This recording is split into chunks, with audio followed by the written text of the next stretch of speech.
দুর্গাপূজার লম্বা ছুটিতে ঢাকা চট্টগ্রাম মহাসড়কের মিরসরাই সীতাকুণ্ড এলাকার ৬০ কিলোমিটারে ১৫টি স্পটে যানজটের আশঙ্কা করা হচ্ছে। সড়কের এই অংশে খুব বেশি খানাখন্দ না থাকলেও বিভিন্ন কারণে প্রতিনিয়ত যানজট সৃষ্টি হচ্ছে।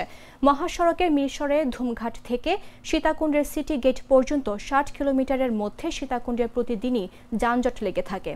কন্টেইনার টার্মিনাল ও ডিপোগুলোর কারণে যানবাহনের অস্বাভাবিক পার্কিং, রাস্তা সংস্কার বা মেরামতের কাজ, বাজার বসা এবং মাঝে মাঝে পণ্যবাহী ট্রাক উল্টে যাওয়া বা অন্য কোনো দুর্ঘটনার ঘটনা, অবৈধভাবে যানবাহন পার্কিং করাও যানজটের জন্য দায়ী।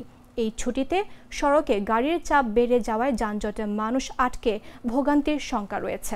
এই বিষয়ে চট্টগ্রাম জেলা ট্রাফিক পুলিশের টিআই রফিক আহমেদ মজুমদার বলেন, দুর্গাপূজায় ছুটিতে মহাসড়কের যানজট নিরসনে মিরসরাই, জোরারগঞ্জ ও সীতাকুণ্ড উপজেলার বিভিন্ন স্পটে স্পেশাল টিম কাজ করবে। তিনি আরও বলেন, সীতাকুণ্ড এলাকার যেসব স্পটে যানজট দেখা দেয় তা পোর্ট কানেক্টিং রোড দিয়ে বন্দর থেকে গাড়ি বের হওয়ার কারণে এবং বিভিন্ন ব্যবসায়িক প্রতিষ্ঠানের কারণে, সেটিও বেশিক্ষণ স্থায়ী হয় না বলে দাবি তার।